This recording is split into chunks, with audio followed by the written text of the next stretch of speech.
Welcome to the postgame press conference for the Vanderbilt Commodores. We're joined by head coach Shea Ralph and student athletes Mikayla Blakes and Iyana Moore.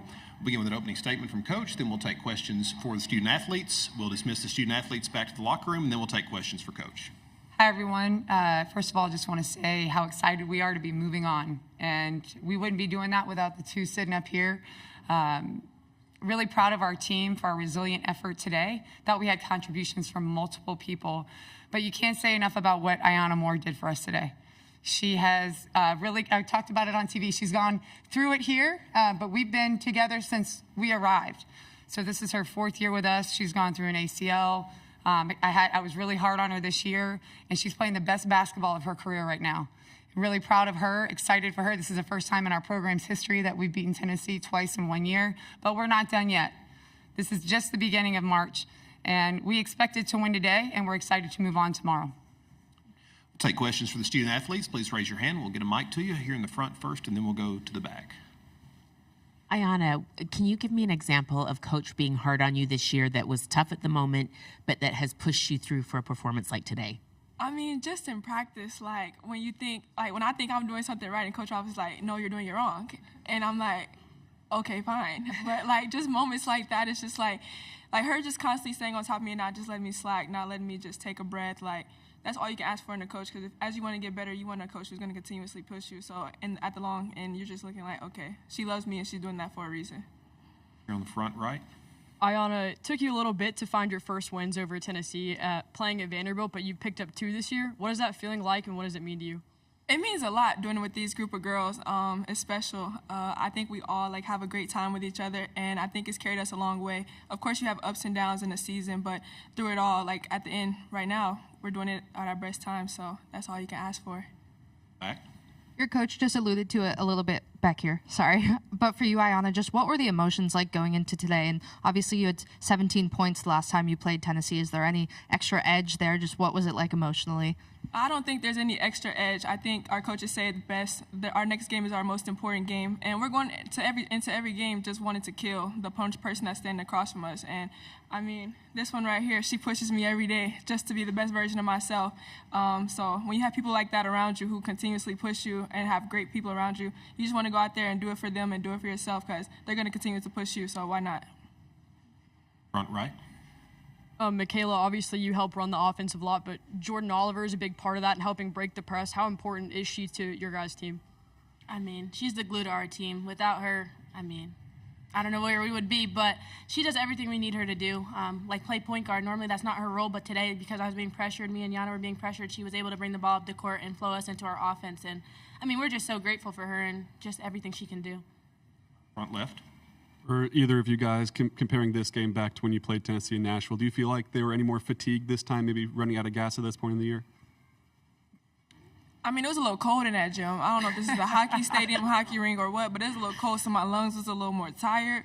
But, I mean, I don't feel like it played a part because, I mean, we played them last time. We knew exactly how it was going to be. So us just staying poised, staying together, we knew what type of game it was going to be.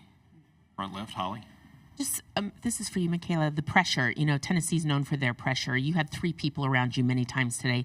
Can you take me back to childhood or early life dribbling drills, beating pressure? You were just so comfortable and good with the ball in your hands. Oh, I don't know if I have an early childhood moment of that, because I kind of started a little bit later in middle school. But I think just being around these group of girls and knowing I had 3 defenders on me opened up the floor for them. So I think it wasn't just that I had to handle the pressure with the ball, but I think just drawing and taking up space so that Iyana was able to get open threes. The paint was open for Mitch on the roll, and we were able to get kickouts as well. I think, too, I would add to that, if you're going to take the ball from either of these two, you're probably going to have to take some sort of vital organ with it, because, they understand how important possessions are for us, especially playing Tennessee. So you'll see that. A lot of times with Mikayla, she'll learn how to get a little bit stronger. She draws a lot of fouls, but she's going to have to withstand people being super physical with her, and I thought she did a pretty good job of that today. Any other questions for the student athletes? All right, in the back. For either of you, it's a quick turnaround with a game tomorrow, but you guys did face South Carolina just less than a month ago, I guess. What are you kind of looking to improve upon since the last time you played them? Everything. That's right. Literally from top to bottom. Taking care of the ball, being very crisp in what we do, being really attentive to all the details, and not taking a play off. It's a quick turnaround, we know that, so just getting our minds right, our bodies right, our spirit right, just to go in there and handle what we got to do tomorrow. Hey, ladies, thank you. You can be dismissed back to the locker room. Thank you. Oh, not you yet, Coach. All right. Ow. And now we'll take questions for Coach. Over here on the right. I'd kind of ask Mikayla the same thing, and she used the word glue, but how important is Jordan Oliver, especially breaking the Tennessee press? It seems like she's just an integral part of that. Jo has the highest IQ on our team. She can play position 1 through 5, and she has done that since she's been here, depending on who's in foul trouble, what we've needed as it relates to the scout. And we knew she was going to have to do that today. I told her this morning, like, you just sit down, don't stand up for any part of what we're walking through because you're not going to be able to come out of the game today. We knew she was going to have to bring the ball up and start the offense. But what I think what's most impressive about her is that she just wants to win, and she wants to be part of winning. She wants to enjoy the winning, and so she'll do whatever we need her to do. And it doesn't require her to have any shine or shoot or do anything else other than be on the court and help her teammates win. That's very rare to find at this level in basketball. And she's just a joy to coach. So she's also the glue in our locker room. She's somebody that you hear all the way down the stairs. You know she's in the office because she's in everybody's office having a great time. She's in the locker room having a great time. I'm just excited for her that we're able to continue to play right now because I know how important it is. Coach, on the offensive boards, it felt like you guys were really everywhere today. What do you think was working so say that well? one more time. I'm sorry. Yeah, the offensive- Oh, you want me to? Yeah. Yeah, they were good, right? You guys were really just everywhere. What was working That's the first time so I've well? heard that since I've been here. I'm honored. Yeah, me too. What was working so well, and how do you want to build on that against a team I think like the Tennessee? team, I know they chuckle at me, they laugh because I always talk about energy and effort, right? Energy and effort and being resilient and winning each possession with your competitive fire. And so I understand and they understand that there is a tactical part, a strategy part of basketball. But if you can play with relentless effort, relentless competitiveness, relentless confidence, if you can play that way and you have the pieces that we have, then there's no reason that we shouldn't look like we're all over the offensive glass. So we shouldn't look like we have 8 defenders on the court. Sometimes the ball's going to go in, sometimes it's not. But rebounding and defense and showing up and playing a certain way require no talent.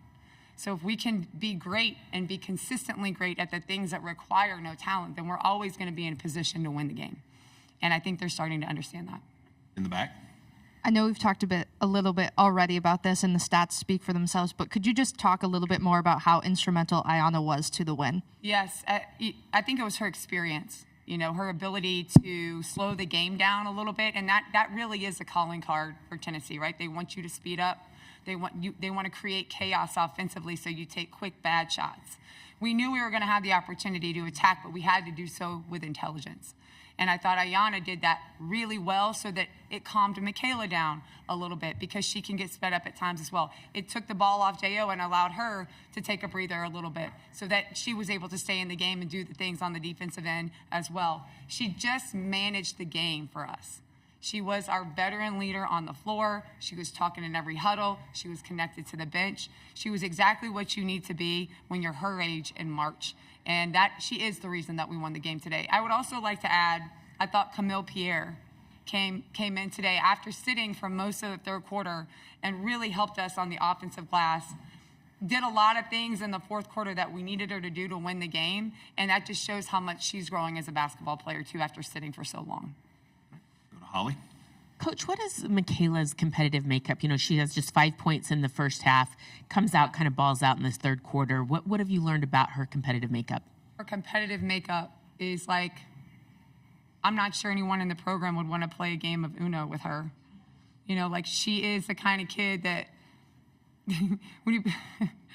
she just looks angry all the time because all she cares about is winning. And she takes it personally when things don't go right on the court. And I think that's a level of pride, but it's also something that you can't coach somebody to have. Like when things don't go right, whether she's involved or not, it's personal to her.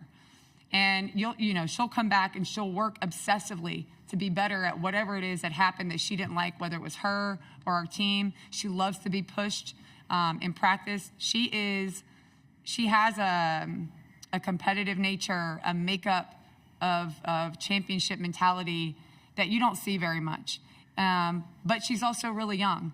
So that's why it's so important to have veterans around her. J.O., Jordan Oliver, Iyana Moore, even Camille is kind of is on the same path with her. But having all those pieces around her that can teach her things that she needs to learn while she has that makeup that God gave her is only going to make her better fast.